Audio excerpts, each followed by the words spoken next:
One small mistake can cost someone their life. In this video, we'll explore 5 real stories of deaths caused by tiny, often overlooked errors. From a misstep that led to disaster to an innocent lapse in judgment, these are moments that spiraled out of control with horrifying consequences. Stay with us as we dive into some of the most disturbing and tragic outcomes from the smallest of mistakes.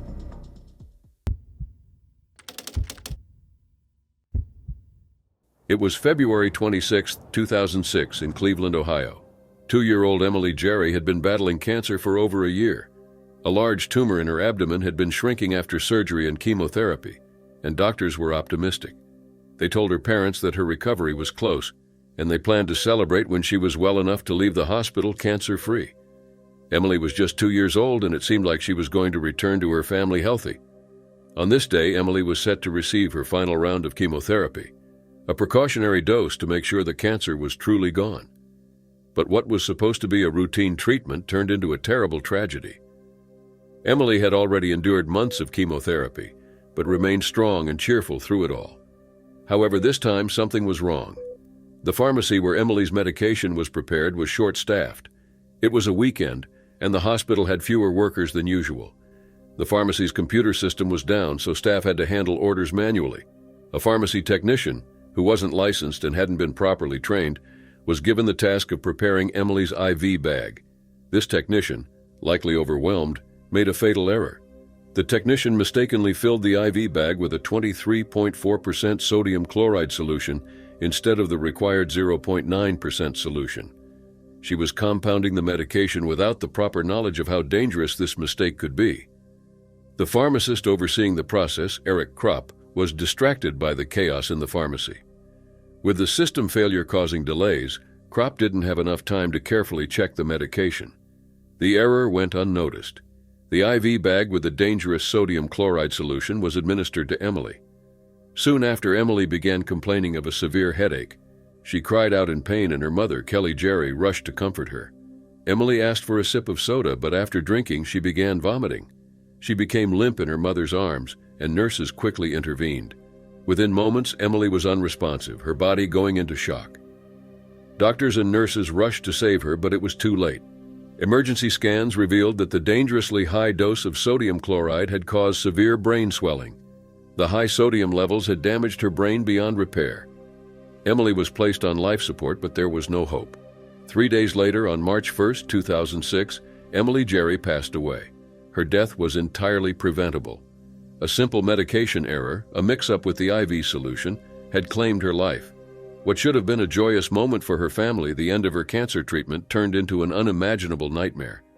They had expected to bring Emily home healthy, but instead they lost their daughter. In the wake of Emily's death, the hospital's pharmacy practices came under scrutiny. The technician who made the mistake had not been properly trained, and at that time, Ohio had no state regulations requiring pharmacy technicians to be registered or trained. This lack of oversight contributed to the tragedy. The technician didn't understand the difference between the two solutions. The concentration she used contained 26 times more sodium chloride than what was safe. When asked later, she admitted she didn't know that such a high dose could be fatal. The pharmacist, Eric Kropp, also failed to catch the mistake. He didn't properly verify the IV solution. The chaos caused by the computer system failure led him to rush through the process without double-checking the medication. In the aftermath, Emily's parents, Kelly and Christopher Jerry, were devastated but determined to prevent similar tragedies. They advocated for better training and stricter regulations for pharmacy technicians. Their efforts led to the passing of Emily's Law in 2009, which required pharmacy technicians in Ohio to be properly trained, registered, and tested for competency before they could work in hospitals or pharmacies. Emily's case drew national attention to the issue of medication errors. At the time, over 250,000 people in the United States were dying every year due to preventable medical errors, often caused by mistakes like this one. While Emily's story is heartbreaking, it also led to significant changes. Her death showed just how important proper training and oversight are in healthcare. The work of her parents continues to raise awareness and help make hospitals safer for everyone. It was April 15, 2023, around 10 p.m., when a tragic incident claimed the life of 20-year-old Kaylin Gillis in Hebron, New York. Kaylin, a recent high school graduate, was traveling with her boyfriend Blake Walsh and two friends, trying to find a party in the rural town. They had been driving for a while in an area with limited phone service. While searching for the right house, they made a mistake and accidentally turned into the wrong driveway. This driveway belonged to Kevin D. Monahan, a 66-year-old man living in a secluded area on Patterson Hill Road, about 55 miles north of Albany. The group realized their error and started to back out of the driveway to leave. They weren't trying to cause trouble, they just wanted to turn around and go. However, Monahan, hearing the car backing out, rushed outside with a 20-gauge shotgun and fired 2 shots. The first shot was a warning, but the second struck Kaylin in the neck as she sat in the front passenger seat of the SUV. Panicked, the group drove away, desperately searching for help. With no phone signal, they drove several miles to Salem before calling 911. Unfortunately, Kaylin was pronounced dead at the scene despite their efforts to save her. At first, Monahan claimed he had been in bed and suggested hunters might be responsible for the shots. But as police arrived, his story quickly fell apart. He refused to cooperate, leading to a tense standoff.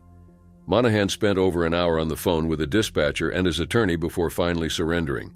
The details of the shooting shocked the local community. The group had simply made a wrong turn and was trying to leave when Monahan opened fire. Kaylin, a young woman with a promising future, was tragically killed in a moment of confusion. Monahan later testified in court that he believed the vehicle was a threat and that he was acting in self-defense. He claimed the first shot was a warning and that the second shot was an accident after he tripped on some nails on his porch. His defense portrayed him as startled and fearful of the vehicle. However, the prosecution rejected this argument. They argued that Monahan's actions were driven by anger and a desire to intimidate, not self-defense. His reckless behavior showed no regard for the lives of those in the car. The prosecution also pointed to Monahan's history of confrontations with neighbors, suggesting that his actions were motivated by a desire to drive out perceived intruders. The trial lasted 2 weeks and ended in January 2024. The jury took less than 2 hours to convict Monahan of second-degree murder, reckless endangerment, and tampering with evidence. The defense's claim of an accidental shot was rejected, and Monahan's lack of remorse further fueled the prosecution's case. Kaylin's family was devastated. Her father, Andrew Gillis, spoke about his daughter's bright future, cut short by this senseless act. Kaylin had been an artist, an animal lover, and dreamed of becoming a marine biologist. Her family described her as a kind and beautiful person who had touched everyone she met. Her boyfriend, Blake Walsh, was left heartbroken and struggling to process the tragedy. Monahan's sentencing came in March 2024. He received 25 years to life in prison for second-degree murder, with additional sentences for reckless endangerment and tampering with evidence. Judge Adam Michelini condemned Monahan's actions, noting that he had not taken responsibility and showed no remorse. The case underscored how a simple mistake, a wrong turn into the wrong driveway, could result in a devastating loss. It also raised concerns about how defensiveness and anger could escalate a situation into something far more dangerous. In the end, Kaylin's family, friends, and the community of Hebron were left mourning the loss of a young woman with so much potential. Though Kaylin's life was taken too soon, her story brought attention to how reckless actions can lead to irreversible consequences. Monahan's conviction brought some measure of justice, but the pain of Kaylin's loss remains. On February 9, 2024, in Kansas City, Missouri, Mariah Thomas, a 26-year-old mother, was having what appeared to be a normal day. It was the day after her birthday, and she was spending time with her 1-month-old daughter, Zariah May. Zariah, described by friends as always happy and full of life, was Mariah's pride and joy. But by the end of the day, Mariah's world and her daughter's would be shattered in an unimaginable way. Around 1:30 p.m., the Kansas City Police Department received an emergency call reporting a non-breathing infant. Officers rushed to the home in the Manheim Park neighborhood, where they found a scene that shocked even the most experienced responders. Zariah was found lifeless in a car seat just inside the front door. Her body showed severe burns with her clothes melted into her diaper. The smell of smoke lingered, and a charred baby blanket was found nearby. Sadly, the Kansas City Fire Department declared the infant dead at the scene. The tragedy was even more heart-wrenching when Mariah was questioned by police. She admitted that she had meant to place her daughter in her crib for a nap, but had mistakenly put her in the oven instead. She had confused the two. Friends close to Mariah later spoke about her struggles. Mariah had battled mental health issues for much of her life, and she had stopped taking her medication during her pregnancy. After giving birth, her mental state seemed to worsen. Despite appearing as a devoted mother on social media, Mariah privately expressed feelings of isolation and neglect. She often posted about feeling unnoticed, even though she had a newborn. These feelings seemed to grow stronger over time, contributing to her emotional distress. On the day of the incident, Mariah called her father, urgently asking him to come home, saying something was wrong with Zariah. When he arrived, he smelled smoke from the front door. Inside, he found his granddaughter with signs of burns. Mariah reportedly told him, "I thought I put her in her crib, but I accidentally put her in the oven." This raised the obvious question: how could a mother accidentally place her baby in the oven? The idea was unthinkable, yet it was the tragic reality of the situation. Authorities quickly arrested Mariah, charging her with first-degree endangerment of a child, which resulted in Zariah's death. The charge is a Class A felony, which could carry a sentence of 10 years to life in prison if convicted. The incident sparked discussions about mental health and the struggles that new mothers face. Mariah had always shared her love for her daughter on social media, referring to Zariah as her princess. However, behind the posts, her mental health challenges painted a much darker picture. A close friend of Mariah, speaking anonymously, explained that Mariah often showed behaviors typical of a child despite being an adult. The friend believed Mariah loved her daughter deeply, but her mental health struggles clouded her judgment. The friend also mentioned that Mariah felt neglected, with the attention mostly going to her baby, leaving her feeling invisible and overlooked. These emotions intensified after the birth, leading to feelings of frustration and helplessness. On February 9th, Mariah's actions seemed to be the tragic result of these unresolved feelings combined with confusion and mental strain.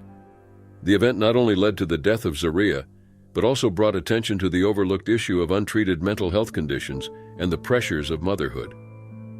As Mariah faces a trial set for 2025, the loss of Zariah cannot be undone. The grief felt by her family, particularly her grandfather, is immeasurable. The community is left with questions that may never be answered. Could this tragedy have been prevented? Could more support have been provided for Mariah before it was too late?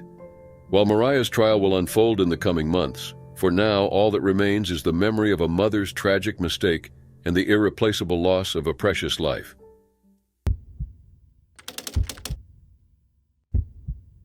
It was March 2002 in Crosby, Merseyside. Richard Sumner, a 47-year-old artist, left his home and never returned. He had worked as a scenic designer for the respected Glyndebourne Opera, but had been diagnosed with schizophrenia in 1984. That diagnosis changed everything. By the late 1990s, Richard could no longer work. He relied on financial support, something he found shameful. Losing his independence made him feel like a burden, and this only deepened his emotional struggles. Richard was intelligent and talented, but his illness pushed him into isolation. His sister, Patricia Jones, later shared that Richard had tried to end his life several times. One of the most serious moments happened in 1996 when he went to Clocaenog Forest and handcuffed himself to a tree. He stayed there for 4 days before freeing himself. He seemed unsure, he wanted to disappear, but he always backed out at the last moment. In March 2002, a week before he vanished, Richard returned to the same forest and handcuffed himself to a tree again. But just like before, he changed his mind. He didn't want his family to go through the pain of finding his body, so he unlocked the cuffs and went back home. But soon after, he returned to the forest, this time alone. He handcuffed himself to a tree again, but something went wrong. The key, which he had likely thrown away out of reach, was not near him. This time he could not unlock himself. There were deep scratches on the tree, showing that he had tried very hard to break free. It's possible that he changed his mind once again, but by then it was too late. For 3 years, no one knew what happened to Richard. Then in April 2005, a woman walking her dogs in a remote part of Clocaenog Forest found his skeletal remains. The forest is large, about 40 square miles, and Richard's remains were scattered around the tree where he had handcuffed himself. His boots and pieces of clothing were found nearby. The cuffs were still attached to his arm. No signs pointed to anyone else being involved. The marks on the tree suggested he had struggled for a long time. An inquest was held in Denbigh to figure out how he died. Dr. Brian Rogers, the pathologist, couldn't say for sure. A pack of tablets was found near his body. but the exact cause of death couldn't be confirmed due to how much time had passed. He could have died from the cold or from heart failure caused by panic or distress. Detective Inspector Mike Gallienne also looked into other theories, such as the chance that Richard was a missing prisoner or that someone else was involved. But in the end, investigators believed that his long struggle with mental illness led to what happened. The coroner, John Hughes, recorded an open verdict. This meant that there wasn't enough proof to say Richard had ended his own life on purpose. It was likely that he had changed his mind too late. The key to the handcuffs was close but still out of reach. Richard's mother, Marie, had feared the worst ever since she received a letter from him the day after he disappeared. In that letter, Richard apologized for the pain he caused. Even though the outcome wasn't unexpected, it left a lasting void for his family. Richard Sumner's story shows how deeply mental illness can affect a person's life. He faced many silent battles, and even though no one can say exactly how or why his final moments unfolded the way they did, they reflect the deep pain he carried for years. It was April 16, 2023, in Baton Rouge, Louisiana. Carisha Johnson, a 36-year-old woman who was 9 months pregnant, was looking forward to a quiet Sunday. She was driving to an Easter gathering in North Carrollton where she planned to meet up with friends. It was supposed to be another routine part of her weekend, as she was eager to spend time with her friends and wait for the arrival of her baby. But Carisha never made it to the party. As she neared the event, a tragic mistake occurred. A group of teenagers attending the same gathering wrongly identified Carisha's white sedan as the car involved in a previous incident that evening. Earlier, someone in a car had fired shots into the air near the party, and the teenagers mistakenly thought Carisha's vehicle was the one involved. Believing she was connected to that earlier act, the group opened fire on her car. At that moment, Carisha had no idea why she was being targeted. As the gunshots rang out, she attempted to flee, but the gunfire hit its mark. Tragically, she was struck multiple times, and both she and her unborn daughter were killed. Carisha's body was found in her vehicle by responding officers, who had been called about the gunshots. The senseless violence ended her life and the life of her unborn baby, a girl. For those who knew her, the loss was devastating. Carisha was known for being a kind and loving mother. She had 2 young children who would now grow up without their mother. Her friend, Deanna Williams, described her as the goofiest friend, but also someone who would do anything for others. She would give you the shirt off her back, Williams recalled, highlighting Carisha's generous spirit. Investigators soon pieced together the chain of events. The teenagers, all armed with firearms, had opened fire on Carisha's car, believing it belonged to the person involved in the earlier gunfire. They acted without any real evidence or thought. Video footage from the scene showed the teens aiming their guns at Carisha's car and firing before fleeing the area. Within hours, police identified the suspects, 19-year-olds Mark Porch, Gregory Parker, and Derek Curry. All 3 were arrested and charged in connection with the shooting. Porch, who had worked as a corrections officer at the West Baton Rouge Sheriff's Office until November 2022, was fired immediately after his arrest. According to an arrest warrant, all 3 men admitted to being armed during the incident. Porch had even supplied the firearms to Parker and Curry. They all said they believed Carisha's car was the same one involved in the earlier incident, but they were wrong. Acting on fear and confusion, they opened fire. As Porch fled the scene, he was injured by an unknown shooter. While not life-threatening, his injuries added more chaos to an already tragic situation.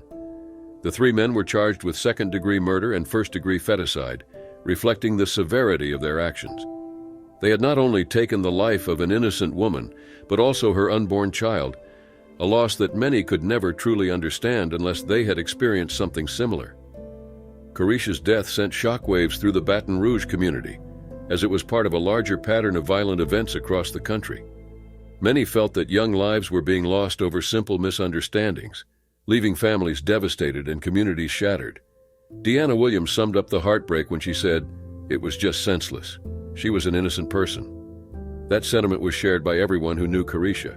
She was a beloved mother, friend, and community member whose life was taken because of a mistake that never should have happened. As the legal process continues, Carisha's family and friends are left to mourn the loss of someone described as the nicest, sweetest person you could ever meet. For them, there's no making sense of how a peaceful Easter weekend could turn into such a nightmare. This tragedy highlights how quickly a situation can spiral out of control due to fear and misunderstanding. The result was the loss of a life, a family shattered, and a community forever changed. Carisha's memory will remain in the hearts of those who loved her, and her story serves as a reminder of the painful consequences of violence and mistaken identity.